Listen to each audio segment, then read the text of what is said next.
Hello. तो आज की वीडियो में हम नर्सिंग लाइन के बारे में आपको जानकारी देंगे और इस जानकारी के लिए हम नागेश्वरी कुमारी जी से मिलने के लिए जा रहे हैं।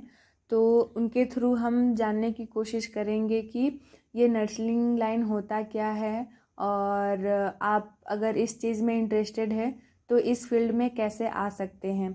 तो नागेश्वरी कुमारी जी, आप कितना तक अभी पढ़ाई किए हैं?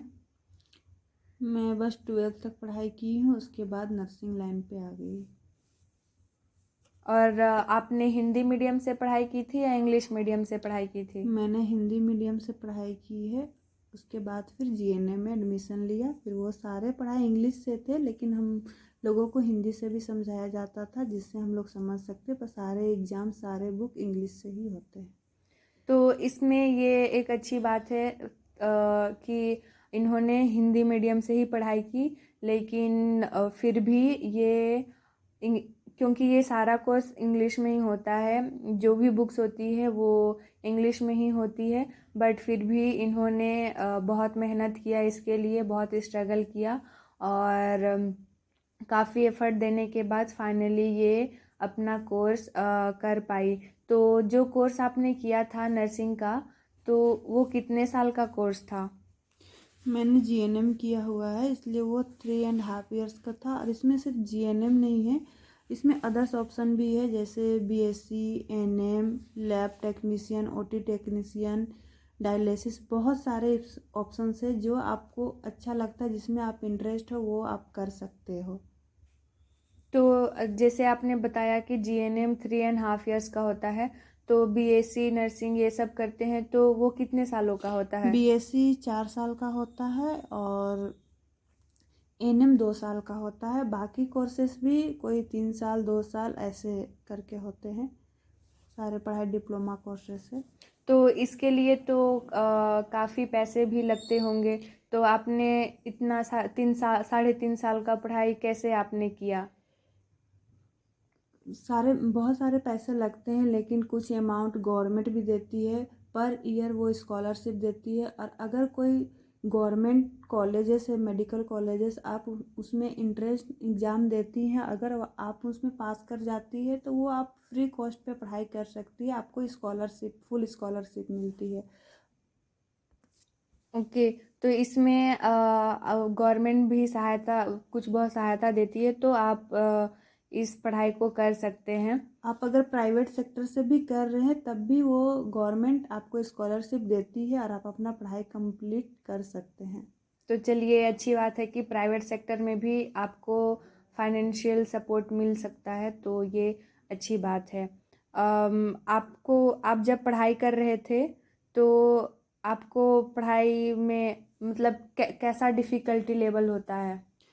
मैं क्योंकि हिंदी मीडियम से थी, अचानक से सारे चीज़ इंग्लिश से थे, पढ़ाई में थोड़ा बहुत डिफ़िकल्ट होता है, क्योंकि मेडिकल टर्म से और नॉर्मल पढ़ाई थोड़ा अलग हो जाता है। थोड़ा डिफ़िकल्ट होता है, पर कोई चीज़ भी मेहनत करने से सारा कुछ हो जाता है। इसलिए मेहनत की और बस मेहनत करते गई और पास कर गई, और अभी मैं इसी प्रोफेशन में काम कर रही हूँ।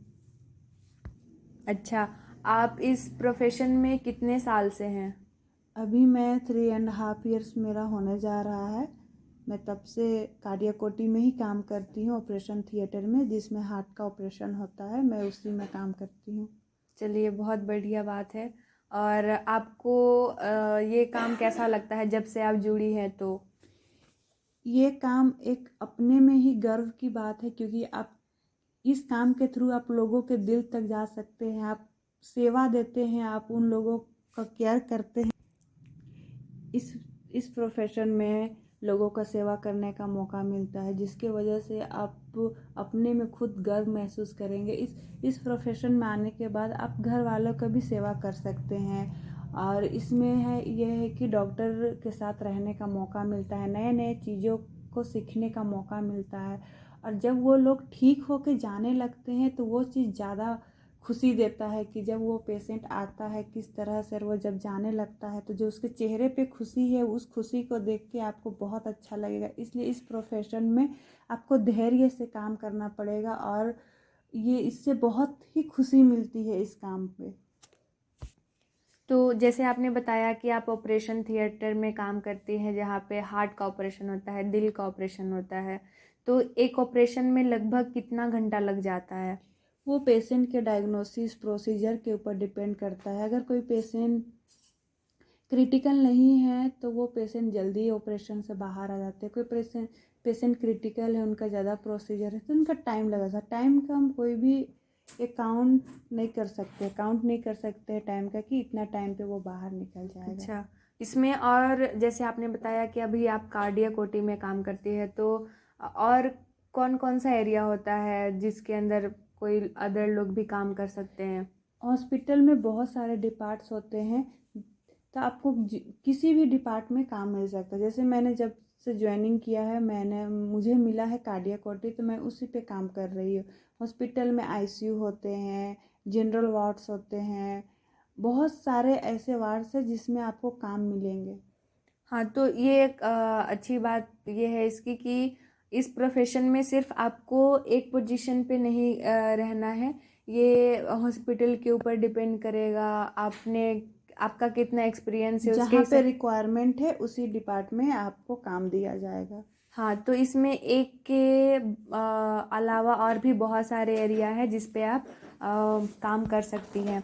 तो आपने अपनी पढ़ाई कहाँ से पूरी की और आप अभी कहाँ काम करती हैं? मैं अपनी पढ़ाई Florence college of nursing Irba Ranchi से कंप्लीट की हूँ और अभी मैं अब मेदांता अपोलो हॉस्पिटल रांची से ही वहीं पे काम करती हूँ। मैं अपना पढ़ाई भी अपने गांव में ही की हुई हूँ, क्योंकि मेरे गांव में ही नर्सिंग कॉलेज है और हॉस्पिटल भी मेरे गांव में ही है, तो मैं अपने गांव में ही काम करती हूँ और घर से आना जाना करती हूँ। अच्छा नागेश्वरी जी, तो आपने सिर्फ जीएनएम की पढ़ाई की है, तो इसके अलावा भी और जैसे हम अदर चीज़ पढ़ते हैं तो उसका मास्टर्स डिग्री होता है, पीएचडी डिग्री होता है, तो नर्सिंग में भी ऐसा कोई हायर स्टडीज़ है क्या? हाँ, इसमें भी है। जैसे जीएनएम के बाद मैं पोस्ट बीएससी कर सकती हूँ, आगे एमएससी कर सकती हूँ। ये आपको चॉइस करना है कि आपको क्लिनिकल में जाना है या फिर आपको टीचिंग लाइन पे जाना है। आपको अगर टीचिंग पसंद है तो आप टीचिंग लाइन पे भी जा सकते हैं। आगे इसमें भी जाके एक अच्छा फ्यूचर बन सकता है। आप टीचर बन सकते हो, वाइस प्रिंसिपल बन सकते हो, प्रिंसिपल बन सकते हो। आप इसमें हायर स्टडी भी कर सकते हो, रिसर्च कर सकते हो। इसमें आप आगे पीएचडी भी कर सकते हो।